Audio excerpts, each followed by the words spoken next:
Hello दोस्तों, स्वागत है आप सभी का आपके अपने YouTube channel Indian online teaching centre में। आज के इस वीडियो में हम लोग जानेंगे भारत का एक बहुत ही महत्वपूर्ण और संवैधानिक एक पद है उपराष्ट्रपति। उपराष्ट्रपति के बारे में इस वीडियो में हम लोग जानेंगे। इस वीडियो को आप लास्ट तक जरूर देखिएगा, जिससे आपको बहुत सारे जानकारी प्राप्त हो जाएगा जो आप अभी तक नहीं जानते होइएगा।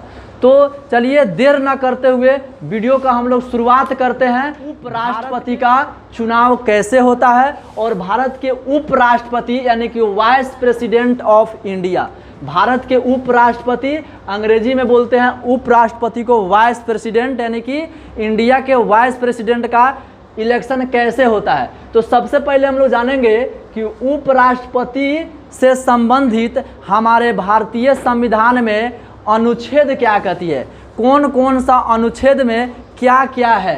तो इसके लिए एक ट्रिक लेकर के हम आप लोगों के लिए आए हैं, जिसका नाम है उसका निकास शनि है। यानी इसी ट्रिक से उपराष्ट्रपति के सारे अनुच्छेद आप आसानी से याद कर सकते हैं। जी हाँ, देखिए यहाँ पर उपराष्ट्रपति, उस होता है उपराष्ट्रपति। उपराष्ट्रपति अनुच्छेद 63 में बताया गया है। हम लोग के भारतीय संविधान के अनुच्छेद 63 में क्या बताया गया है कि भारत में एक उपराष्ट्रपति होगा। भारत में क्या होगा? एक उपराष्ट्रपति का पद होगा। और 64 अनुच्छेद 64 कहता है कि जो उपराष्ट्रपति जो चुने जाएंगे वह सभापति होंगे, यानी वह अध्यक्ष होंगे। किसका? तो संसद के जो उच्च सदन होते हैं राज्यसभा, वह राज्यसभा का क्या होगा?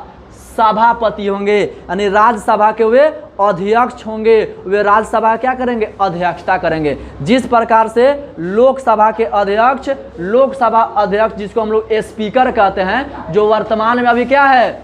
ओम बिरला जी हैं। उसी प्रकार से राज्यसभा का सभापति कौन होगा? तो उपराष्ट्रपति होगा।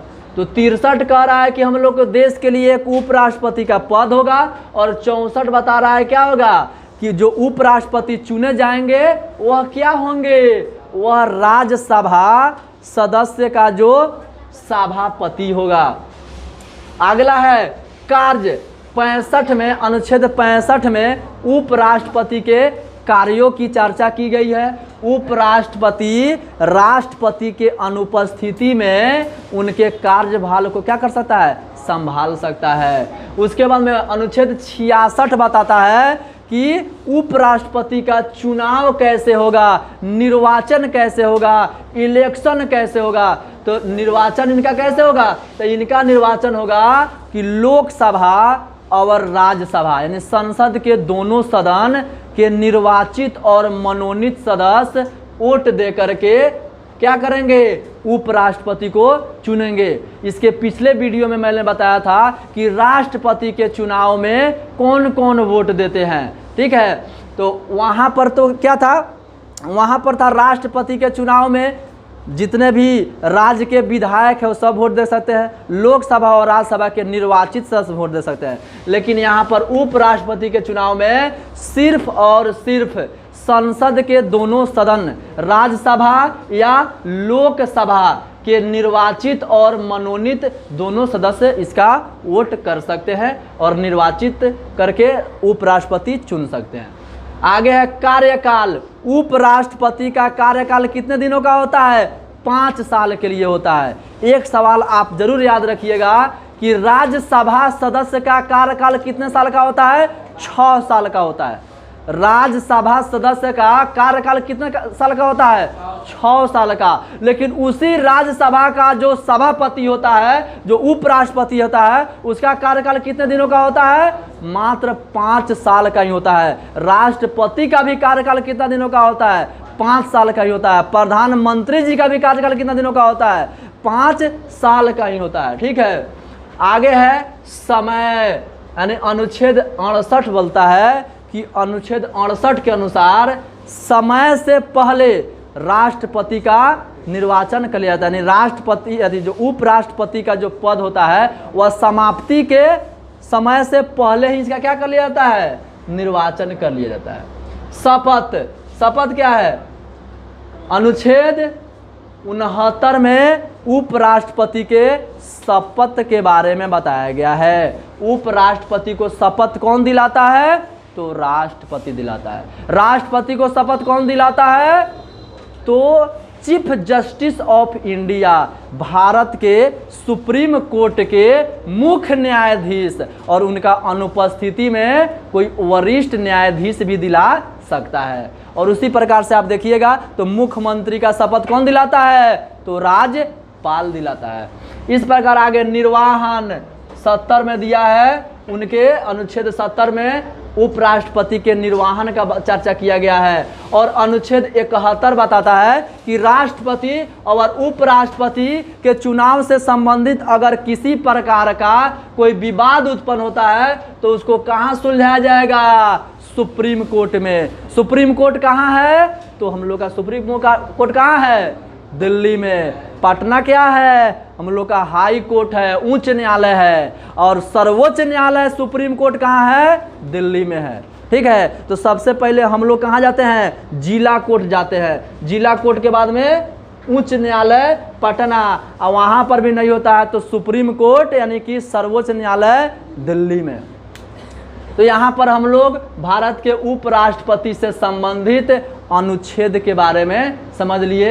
अनुच्छेद 63 से लेके और अनुच्छेद 71 तक भारत के उपराष्ट्रपति के बारे में बताया गया है। ठीक है, कोई दिक्कत, कोई तकलीफ, कोई परेशानी? अगर किसी प्रकार का परेशानी है तो आप फ्री है कमेंट कर सकते हैं।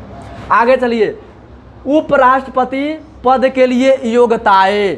उपराष्ट्रपति के लिए भाई योग्यता क्या है, क्या क्या कंडीशन है कि उपराष्ट्रपति हम लोग बन सकते हैं? तो सबसे पहला कंडीशन है कि भारत का नागरिक होना चाहिए। भारत का क्या होना चाहिए? नागरिक होना चाहिए। उसके बाद में दूसरा, न्यूनतम आयु कम से कम 35 वर्ष होना चाहिए। कितना होना चाहिए आयु? कम से कम 35 वर्ष आयु होना चाहिए भाई। और उसके बाद में राज्यसभा सदस्य बनने की योग्यता होना चाहिए। जो उपराष्ट्रपति पद पर चुनाव लड़ने के लिए तैयारी होगा उसको क्या होना चाहिए? सबसे पहला तो भारत का नागरिक होना चाहिए। दूसरा, कम से कम 35 वर्ष उम्र होना चाहिए। तीसरा, राज्यसभा सदस्य बनने की उनके पास योग्यता होनी चाहिए। और चौथा क्या होना चाहिए? वह किसी भी लाभ के पद पर नहीं होना चाहिए। लाभ का पद कहे तो क्या? लाभ का पद यानी किसी भी प्रकार का सरकारी नौकरी नहीं होना चाहिए। सरकारी नौकरी आप अगर 10,000 का भी करते हैं तो आपका लाभ का पद कहलाएगा। राज्यपाल हो सकते हैं, ठीक है, बनने के बाद उसको त्याग कर दीजिएगा। लेकिन अगर सरकारी नौकरी में है तो पहले इसको त्याग करना होगा, तब जा करके वहां पर चुनाव लड़ना होगा। आया समझ में? आगे चलिए, आगे है उपराष्ट्रपति के निर्वाचन पद्धति, यानी कि इलेक्शन सिस्टम क्या है इसका, उपराष्ट्रपति का चुनाव कैसे होता है, इसके सिस्टम को हम लोग जानेंगे। तो उपराष्ट्रपति का जो चुनाव होता है अप्रत्यक्ष तरीका से होता है। क्या कल 6 अगस्त था, कल हम लोग के देश के उपराष्ट्रपति का चुनाव था, क्या सभी आम जनता लोग वोट करने गए थे? नहीं। इसका जवाब होगा नहीं। यह अप्रत्यक्ष तरीका से यहाँ वोटिंग होता है। इसमें सिर्फ संसद के दोनों सदन के लोग ही जा करके वोट करते हैं। हम लोग संसद के सदस्यों को चुनते हैं, हम लोग एमपी को चुनते हैं, और एमपी जा करके उपराष्ट्रपति का चुनाव करते हैं। तो यह इनडायरेक्ट इलेक्शन है, अप्रत्यक्ष तरीका से वोटिंग है। ठीक है, समझ में आ रहा है?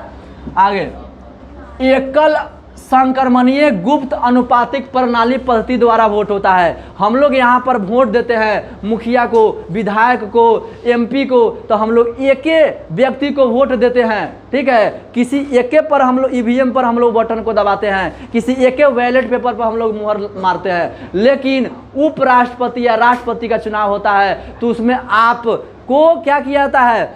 आप नंबर वाइज कर करके, अगर 3 गो व्यक्ति खड़ा हुआ है तो आपको तीनों को वोट देना होता है, वह कंपलसरी है। अब आप अपने मन से एक नंबर चूज कीजिए कि मेरा 1 नंबर में रहेगा कौन? जगदीप धनखड़, और 2 नंबर में फलनावा रहेगा और 3 नंबर में चिलना रहेगा। ठीक है, उस तरह से आप नंबरिंग करके वहां पर वोट देते हैं, उसको बोला जाता है एकल संक्रमणीय गुप्त अनुपातिक प्रणाली।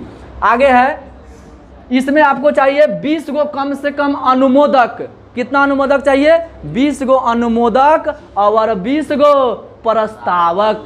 जैसे कि हम लोग अगर एक वार्ड सदस्य का भी चुनाव लड़ते हैं तो अपने साथ एक प्रस्तावक लेकर के जाते हैं। उसी प्रकार से यहाँ पर अगर आपको उपराष्ट्रपति का चुनाव लड़ना है तो आपको कितना प्रस्तावक चाहिए भाई? 40 गो प्रस्तावक चाहिए, यानी कि 20 गो चाहिए प्रस्तावक का, 20 गो अनुमोदक। ठीक है, 40 लोगों का आपका एक टीम होना चाहिए, 40 लोग आपके पक्ष में होना चाहिए, तब जाकर के आप चुनाव लड़ सकते हैं। और वह 40 लोग एक आम व्यक्ति नहीं होना चाहिए, वह 40 का 40 संसद का सदस्य होना चाहिए।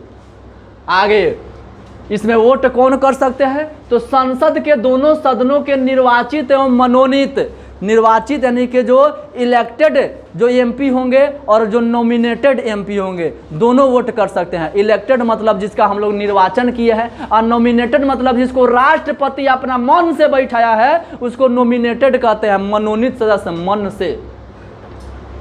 संसद के 2 सदन होते हैं। संसद में कितने सदन होते हैं? 2 सदन होते हैं। एक होता है निम्न सदन और एक होता है उच्च सदन। निम्न सदन को लोकसभा कहते हैं। निम्न सदन को क्या कहते हैं? लोकसभा कहते हैं। इसके अंदर सीटों की संख्या कितना है? 543 और 2 गो एंग्लो इंडियन 545। और राज्यसभा में सीटों की संख्या कितना है? 233। और राज्यसभा में 233 में कितना है? 12 गो इसमें क्या है आपको? मनोनीत सदस्य है। 12 गो क्या है?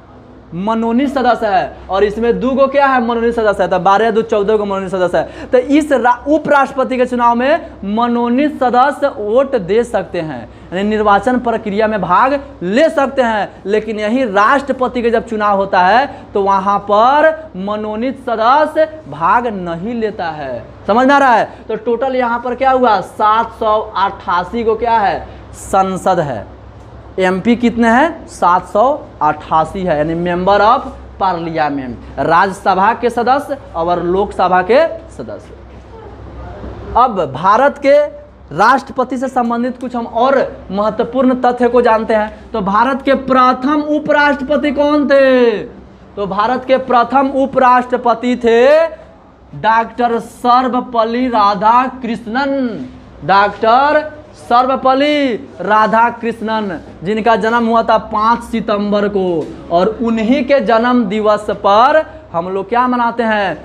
शिक्षक दिवस मनाते हैं, टीचर्स डे मनाते हैं। ठीक है, डॉक्टर राधाकृष्णन और हामिद अंसारी 2 ऐसे व्यक्ति हैं जिन्होंने 2 बार लगातार 2 बार क्या बने हैं? भारत के उपराष्ट्रपति रहे हैं। लगातार 2 बार उपराष्ट्रपति रहे हैं। कौन कौन? तो डॉक्टर सर्वपल्ली राधाकृष्णन और हामिद अंसारी। डॉक्टर जाकिर हुसैन ऐसे व्यक्ति रहे हैं जो बिहार के राज्यपाल रह चुके हैं, भारत के राष्ट्रपति भी रह चुके हैं और भारत के उपराष्ट्रपति भी रह चुके हैं। कौन? डॉक्टर जाकिर हुसैन। यह भारत के प्रथम मुस्लिम राष्ट्रपति थे। कौन? डॉक्टर जाकिर हुसैन। आगे है, उपराष्ट्रपति अपना इस्तीफा राष्ट्रपति को सौंप सकता है। अगर उपराष्ट्रपति को अपने पद से हटना है तो अपना त्याग पत्र, अपना इस्तीफा किसको सौंप सकता है? उपराष्ट्रपति को। उपराष्ट्रपति का चुनाव अभी तक यानी कि 2022 तक कितना बार हो चुका है उपराष्ट्रपति का चुनाव? तो 16 बार हो चुका है। अभी तक 16 बार उपराष्ट्रपति का चुनाव हो चुका है। अभी वर्तमान में 13वें राष्ट्रपति के रूप में कौन है? तो वर्तमान में 13वें राष्ट्रपति के रूप में है एम वेंकैया नायडू। और इनका भी कार्यकाल 10 अगस्त को क्या हो जाने वाला है? समाप्त हो जाने वाला है। और नए राष्ट्रपति के रूप में हम लोग के देश में वर्तमान 14वें उपराष्ट्रपति के रूप में हम लोग के देश में निर्वाचित हो गए हैं कौन? जगदीप धनखड़। कल 6 अगस्त था और कल राष्ट्रपति का चुनाव हुआ, सुबह से शाम तक, रात में मतगणना हो गया और विजयी हो गया कौन? जगदीप धनखड़ जी। 10 तारीख को इनका शपथ कार्यक्रम होगा। उसके बाद में हम लोग के देश के नए राष्ट्रपति के रूप में 14वें उपराष्ट्रपति के रूप में कौन हो जाएंगे? जगदीप धनखड़ जी हो जाएंगे।